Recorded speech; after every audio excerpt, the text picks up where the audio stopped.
can't even see the weld, and I can already tell it looks better than Cody Fisher's.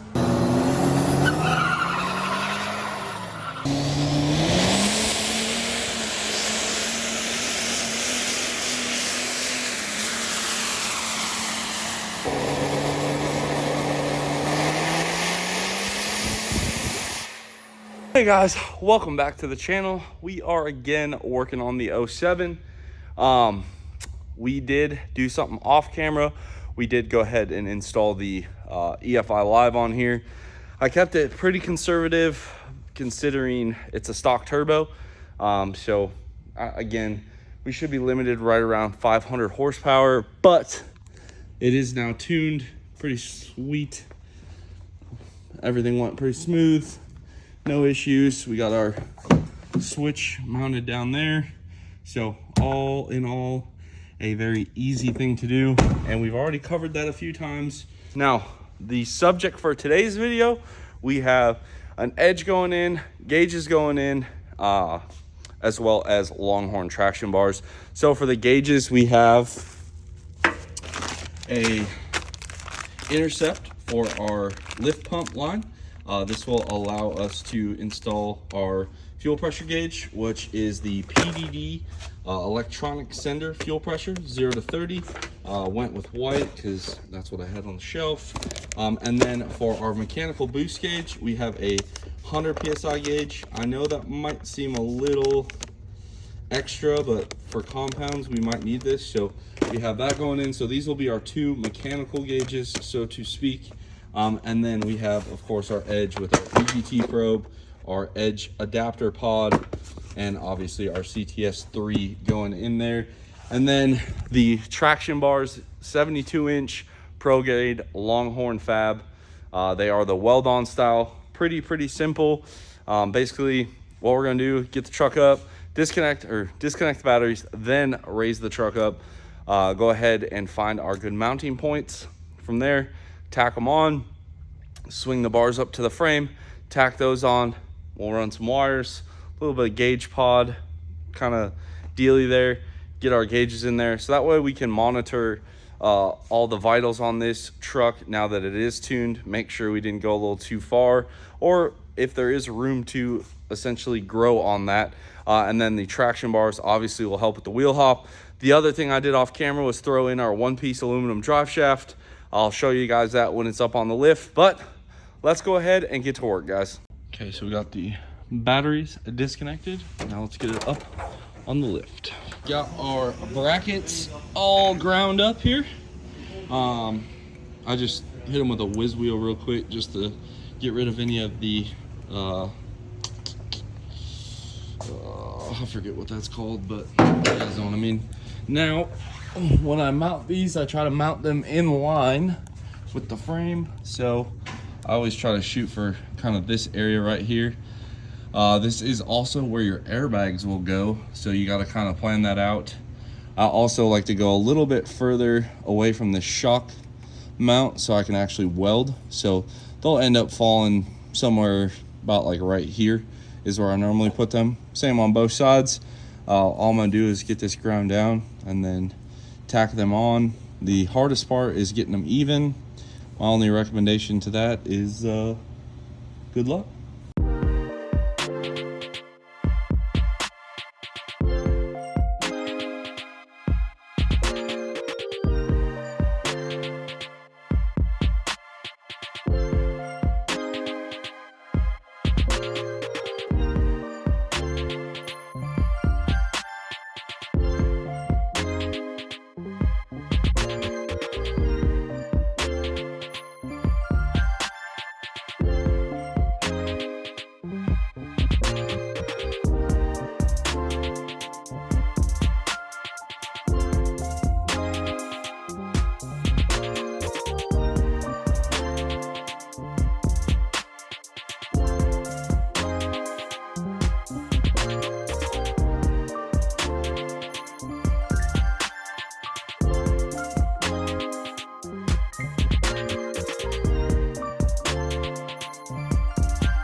All right, once we get the old girls fully burned in like we have, I'm gonna go ahead and assemble the bars on the floor. I try to leave myself a little adjustment about this much right here is all I leave. That way this much is threaded in the bar. If you guys noticed, I welded the outsides before the insides. That's to pull the tabs apart. And you know, not bad for cast iron, or yeah, cast. So it is what it is. We'll live with it, we'll deal with it, but those things are not going anywhere, guys. Now I'll get this pulled apart and get the bars done. Again, here are the heims. These are the pro grade, so very big diameter on the heim itself. These are now greasable, which is kind of cool. 72-inch long bar. Only tip or trick is 2 heims are threaded left hand, 2 are threaded right hand. You just play musical heim ends until you figure out which one fits, and then I will set them both to the proper length, or close to, hand tight everything. Put the bars in the bed, put the bolt through on those 2 tabs back there, and then swing the bars up, make sure they hit the same place on the frame, and burn them in.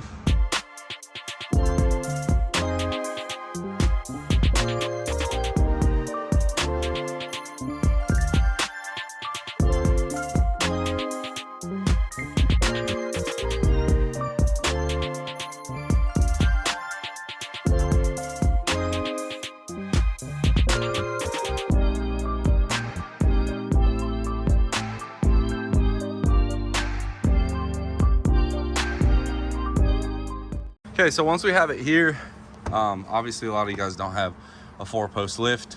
You remember me used to doing it on 2-post lifts. I would set the truck down and weld these in on the ground. Since we're on a 4-post, I have the luxury of being able to do it standing up. All I'm gonna do is get this lined up on the frame rail nice and straight. Make sure that the bars are the same length. To do that, I usually go off this cab mount here. That allows you to kind of measure backwards, like so.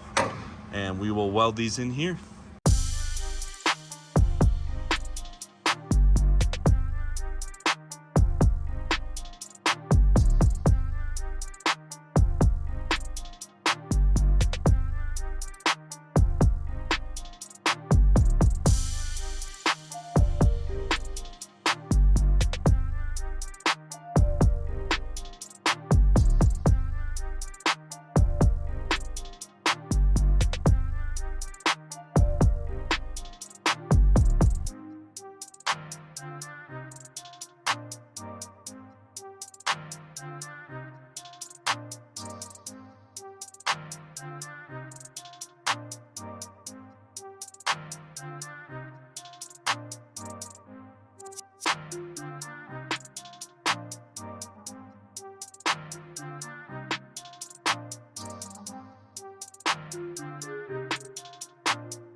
Alright, and here we are. Everything's not tight yet, but it's fully welded. I'm gonna do the other side.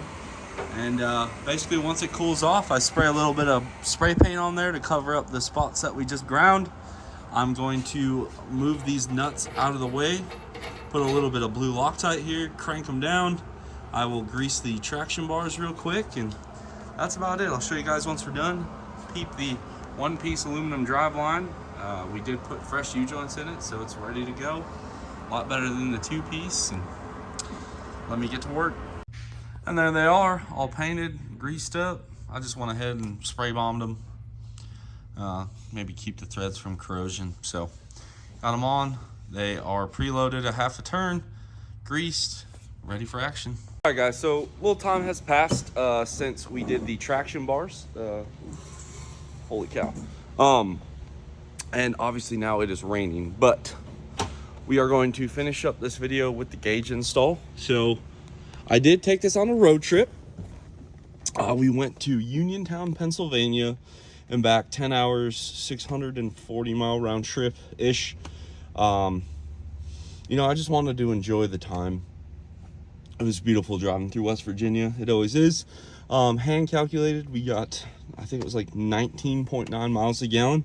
I need to adjust the tune a little bit, but I put the edge in here just temporarily, just kind of tucked it up in there. So now what we're gonna do is get our pillar removed, so we can get our 3-pillar pod mounted up in here.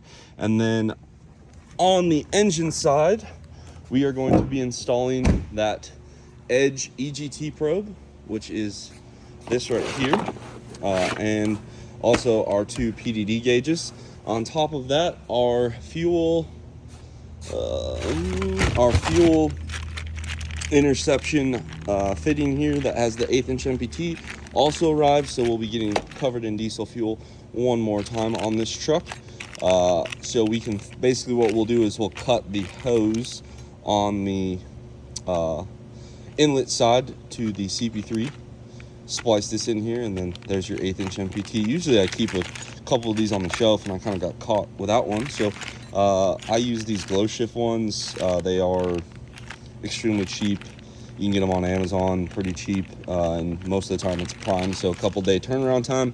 On the power driven gauges, this is one of the products that I do actually thoroughly enjoy from them.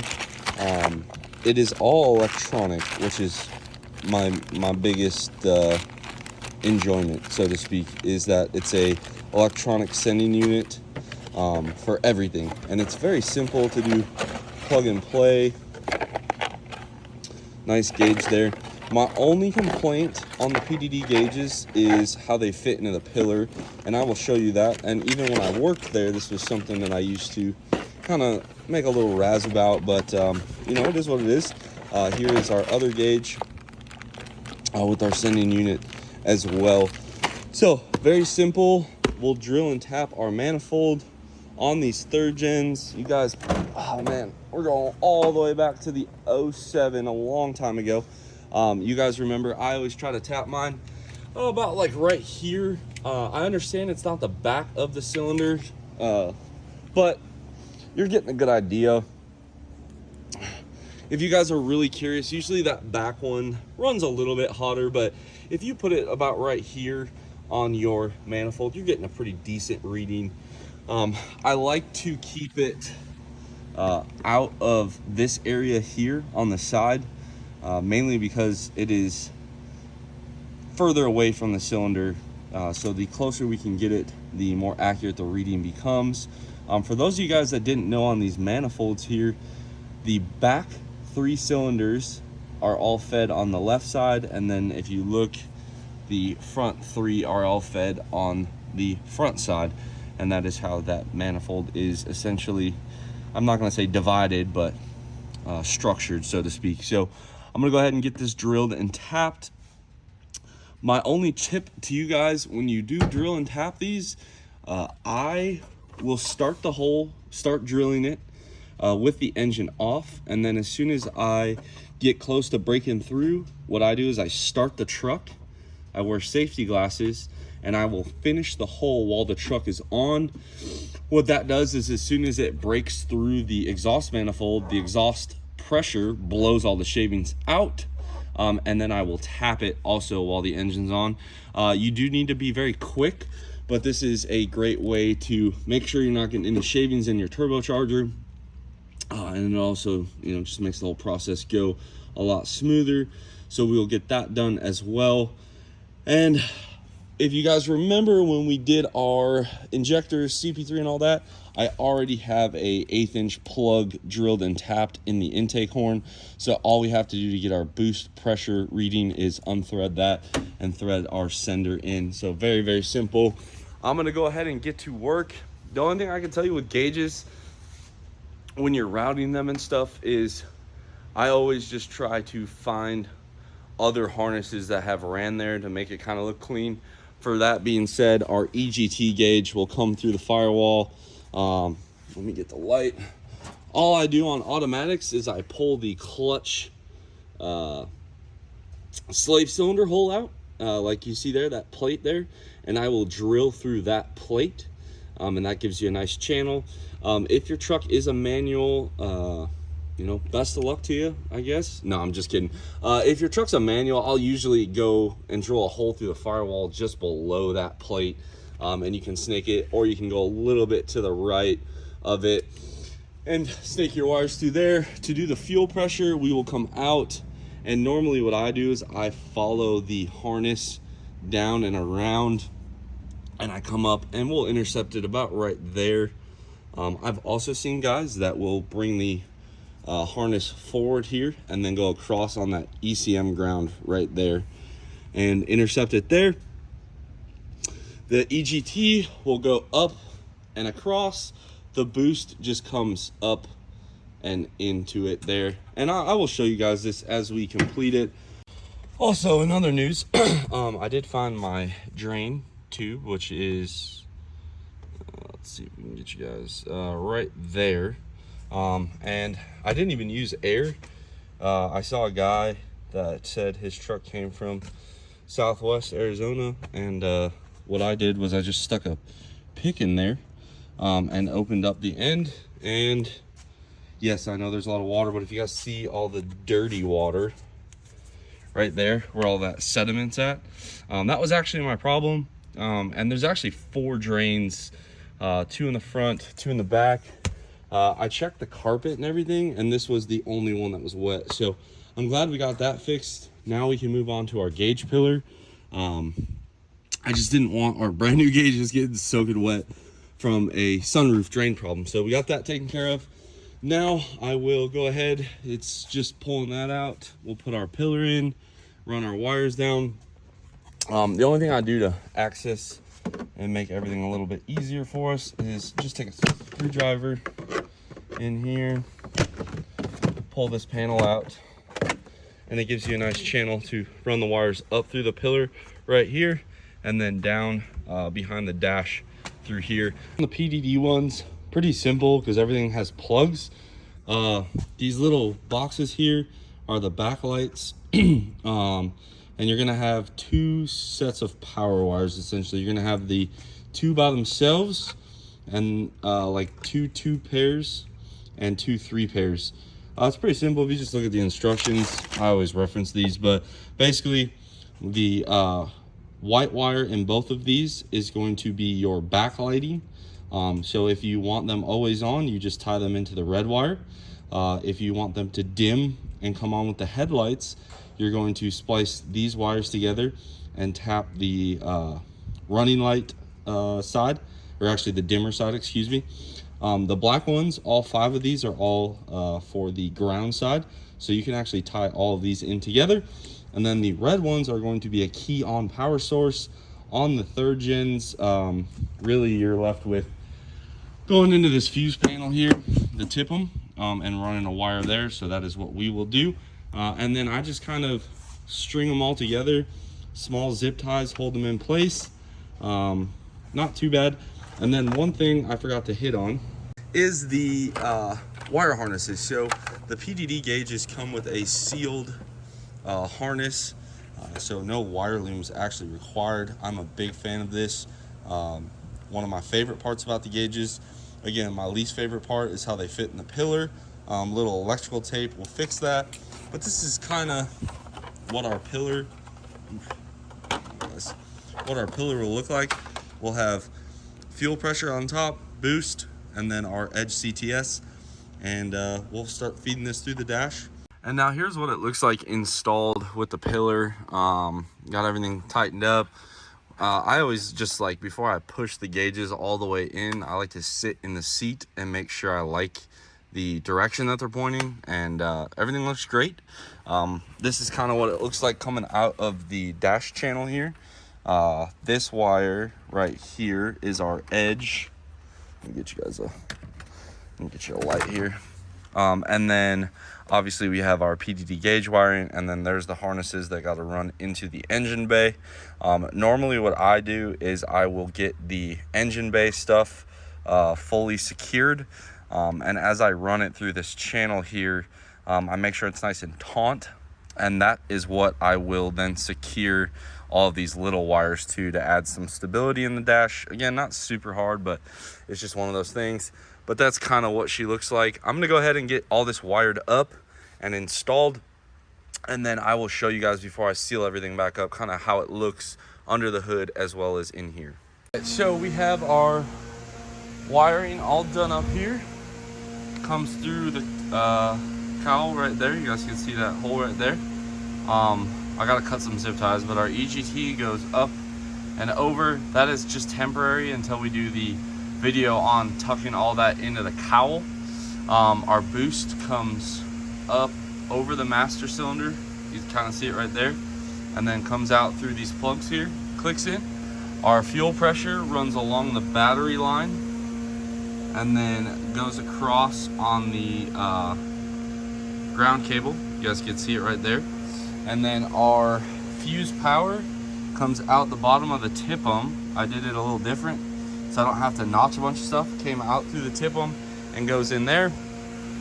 And then on our gauges here, I still got to finish up the wiring here, but you guys can see we just hooked up all of the reds together, and this is our fused hot key on power from the tip-em.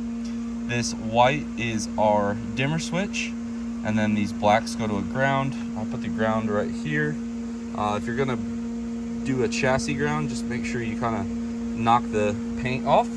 And then you guys can see here, headlights are on. This is our dimmer, and our gauges dim as well. So we are about done here. I have to finish up just tucking the wires and getting our edge EGT probe ran through, but kind of wanted to show you guys before I started putting stuff back together on how it looks.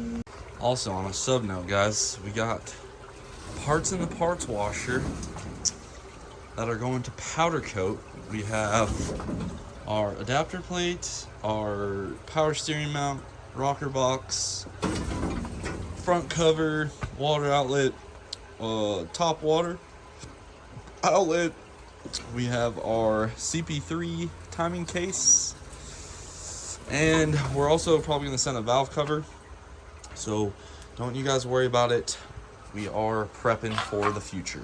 All right, guys, in closing, we got the traction bars put on, as well as our gauges installed. Again, that's an Edge Cts3 with their EGT probe. We have the power driven 0 to 100 boost pressure gauge, the power driven 0 to 30 fuel pressure gauge, the autometer pillar mount. Again, this is all pretty simple, but I see people struggle with this all the time. I'm not the best wiring person, and I will admit that, but over quite a while, I've gotten a little bit better. I tried that going through the tip-em this time. I really like that rather than fighting the cover. And yeah, up next, I'm not sure what we're going to get into. Like I said, we got parts going off to powder coat for an engine build. And I think we'll just start gearing up for the next season.